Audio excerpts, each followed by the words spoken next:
Hello everyone. तो जैसा कि हमने लास्ट एपिसोड में देखा था कि चांगशन सेक्ट के सेक्ट लीडर अकेले ही लिन वेई और बाकी सब पर भारी पड़ रहे होते हैं और उन्हें हैंडल कर रहे होते हैं। ये देख ज़ूकी अपनी थंडर फॉर्मेशन को एक्टिवेट करना स्टार्ट कर देती है और उसे कम्प्लीटली एक्टिवेट करके काफी पावरफुली चांगशन सेक्ट के सेक्ट लीडर पर अटैक कर देती है। अब आगे हम देखते हैं कि वो ज़ूकी के अटैक से बचकर वहां से भागने की कोशिश करते हैं पर भाग नहीं पाते और उन्हें ज़ूकी का थंडर पावर काफी ही ज्यादा लग रहा होता है, जिसके कारण वो अपनी पावर्स का भी यूज नहीं कर पा रहे होते। पर फिर भी जैसे तैसे करके अपने मैजिकल वेपन के जरिए एक फॉर्मेशन एक्टिवेट करके ज़ूकी के थंडर पावर से बचने की कोशिश करते हैं। पर फिर भी ज़ूकी की थंडर पावर्स उन पर भारी पड़ रही होती है। वहीं ज़ूकी उनके फॉर्मेशन एरी को देख अपनी थंडर पावर को और भी ज्यादा इंक्रीज कर देती है और फिर से उन पर काफी पावरफुली अटैक कर देती है, जिससे उनका मैजिकल फॉर्मेशन भी रोक नहीं पाता और उससे लगातार एक स्ट्रॉन्ग करंट एनर्जी रिलीज होने लगती है, जिसके कारण वहां खड़े बाकी लोग भी डर कर पीछे की ओर जाने लगते हैं। तभी ज़ूकी भी उन पर अटैक करके पीछे की ओर आती है, जिससे एक बहुत बड़ा ब्लास्ट होता है। जिसके बाद हम देखते हैं कि ज़ूकी के अटैक से चांगशन सेक्ट के सेक्ट लीडर बहुत ही ज्यादा घायल हो गए होते हैं और गुस्से से उन सब से कहते हैं कि आज तुम लोगों ने मेरे साथ जो भी किया उसकी कीमत तो तुम्हें चुकानी ही होगी। मैं फिर से वापस आऊंगा। और ये कहकर वो वहां से चले जाते हैं। ये देख ली नाम का एक बंदा उसके पीछे जाने की कोशिश करता है पर लिन वेई उसे रोक लेता है और कहता है कि वो जगह बहुत ही ज्यादा खतरनाक हो सकती है, इसलिए तुम अपना ध्यान रखना। जिसके बाद वो दोनों ही एक दूसरे को अपनी अपनी हार्डवर्क के लिए थैंक्स कहते हैं। वहीं ज़ूकी जब उन सब के पास जाती है तो शाओची उसकी हालत देख काफी ज्यादा परेशान होने लगती है।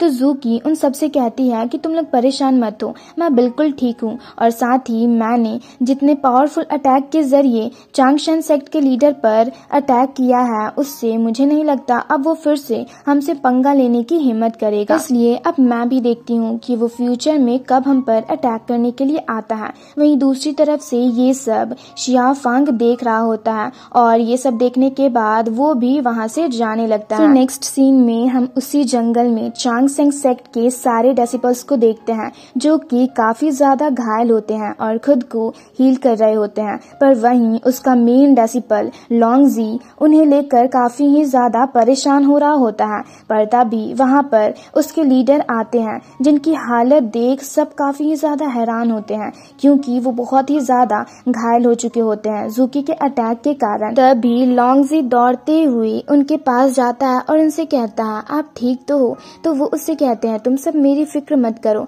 मैं बिल्कुल भी ठीक हूँ और ये तो बस छोटी मोटी चोट है। और फिर वो अपने सारे डेसिपल से कहते हैं कि तुम सब जाओ और सबसे पहले अपनी इंजरीज को हील करो। जिसे सुनकर उसके डेसिपल्स अपनी अपनी इंजरीज को हील करने लगते हैं। पर वहीं ये कहने के बाद वो फिर से गिरने लगते हैं क्योंकि वो काफी ही ज्यादा घायल होते हैं। ये देख लॉन्गजी उन्हें पकड़ लेता है और उन्हें एक पेड़ के पास ले जाकर बैठाता है। तो वो उससे कहते हैं कि अपने सारे बंदों को इकट्ठा करो क्योंकि कल सुबह होते ही हम सब इनर लेक में उस रेयर ट्रेजर को खोजने के लिए निकल जाएंगे। जिसे सुनकर लॉन्गजी चौंक कर सारे डेसिपल्स की हालत देख उससे कहते हैं पर ये सब तो बहुत ही ज्यादा घायल है, ऐसे में हम रेयर ट्रेजर को ढूंढने के लिए कैसे जा सकते हैं। जिस पर सेक्ट लीडर उससे कहते हैं पर इसके अलावा हमारे पास और दूसरा कोई रास्ता भी नहीं है। साथ मैंने सोचा नहीं था कि वो ह्यूमंस कल्टीवेटर इतने ज्यादा पावरफुल होंगे कि मुझे उनके अटैक से बचकर भागने के लिए अपने ब्लड स्पेल का यूज करना होगा।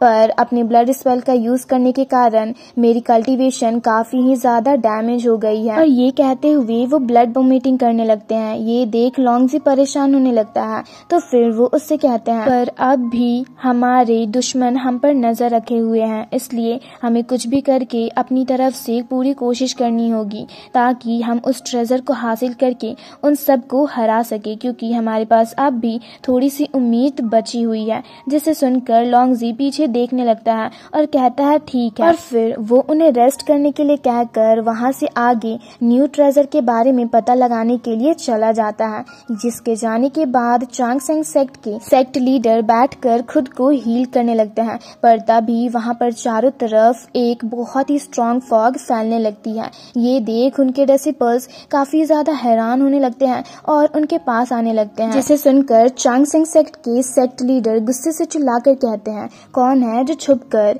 बैठा हुआ है, सामने आओ। और फिर वो चारों तरफ देख कहते हैं, लॉन्गजी वापस क्यों नहीं आया, जिसे सुनकर शिनरैन उनके सामने एक वेपन फेंकते हुए कहता है, क्या आप इसे ढूंढ रहे हो। और ये कहते हुए वो उनके सामने आता है, जिसे देख चांगसेंग सेक्ट के सेक्ट लीडर चौंक कर कहते हैं, शिनरैन तुम यहाँ। जिसे सुनकर शिनरैन उन्हें ग्रीट करते हुए कहता है कि मानना पड़ेगा अंकल यांगजी, आप अपने नेफ्यू को अंधेरों में भी पहचान सकते हो, इसके लिए मैं आपको सच में काफी एडमायर करता हूँ। और यहाँ पर हमें सेक्ट लीडर का नाम यांगजी पता चलता है, जिसे सुनकर यांगजी उससे गुस्से से कहता है कि तुम वांडू सेक्ट के लोग तो सच में बहुत ही ज्यादा क्रूअल हो, आखिर तुम अपने ही रिलीजन वाले मेंबर्स को कैसे चोट पहुंचा सकते हो। क्या तुम्हें डर नहीं लगता कि मरने के बाद ऐसा काम करने के कारण एविल गॉड तुम्हें अंडरवर्ल्ड के अंदर फेंक देंगे। जिसे सुनकर शिनरैन भी उनसे काफी एरोगेंटली कहता है कि मैंने ऐसा कोई क्राइम ही नहीं किया है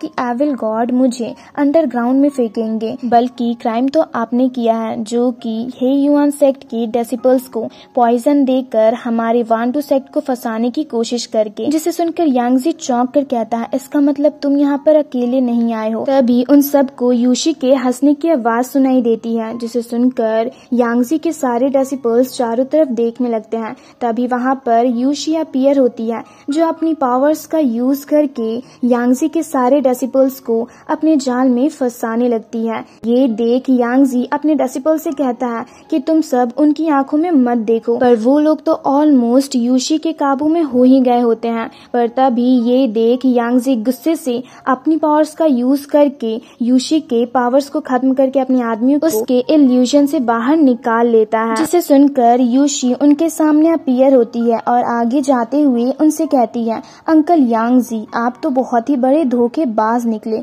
जो कि आपने मेरे सेक्ट के डिसिपल्स को खत्म करके उसका इल्जाम वांडू सेक्ट पर लगाने की कोशिश की, जिससे मुझे डर है कि अगर आप यहाँ से इनर लेक जाओगे तो हमारे सेक्ट की लेडी मिंग वांग आपको इतनी आसानी से नहीं छोड़ेगी। तभी वहाँ पर शियाओ फेंग की एंट्री होती है, जो कि चारों तरफ एक बहुत ही स्ट्रॉन्ग ऑरा रिलीज करते हुए सबके सामने अपीयर होने लगता है, जिसके ऑरा में चांगसेंग सेक्ट के सारे डिसिपल्स फंसने लगते हैं, मानो उसकी पावरफुल ऑरा उन्हें अपनी ओर खींच रही हो। तभी शियाओ फेंग चांगसेंग सेक्ट के एक डिसिपल को खींचते हुए यांगजी के करीब जाने लगता है, जिसकी हालत देख यांगजी के सारे डिसिपल्स काफी ही ज्यादा डरने लगते हैं और डर कर पीछे की ओर जाने लगते हैं। तभी शियाओ फेंग उनके एक साथी को उनके पास फेंक देता है, जिसे सुनकर यांगजी उससे काफी एरोगेंटली कहता है कि अच्छा तो तुम तीनों ने ऑलरेडी हाथ मिला लिया, पर अफसोस तुम तीनों एक साथ होकर भी मेरा कुछ नहीं बिगाड़ सकते। जिसे सुनकर उन तीनों को काफी गुस्सा आता है और तभी शिनरैन अपनी मैजिकल पावर्स के जरिए उनके चारों तरफ एक बहुत ही खतरनाक फॉर्मेशन एरी क्रिएट करने लगता है, जो कि देखने में काफी ज्यादा जहरीली लग रही होती है। वहीं उसके उस मैजिकल फॉर्मेशन को देख यांगजी के डिसिपल्स डरने लगते हैं, पर तभी यांगजी उन सबसे कहता है कि अगर तुम सब हमारे सामने सरेंडर कर दो तो मैं तुम सबकी जान बख्श दूंगा। जिसे सुनकर यांगजी के डिसिपल्स उसकी बात ना सुनकर उसके सामने सरेंडर करने लगते हैं और उस मैजिकल सर्कल से बाहर जाने लगते हैं। ये देख यांगजी को काफी ही ज्यादा गुस्सा आता है और इसी के साथ ये एपिसोड यहीं पर खत्म होता है। तो अगर आप लोगों को ये वीडियो अच्छी लगी तो वीडियो को लाइक और चैनल को सब्सक्राइब कर दें।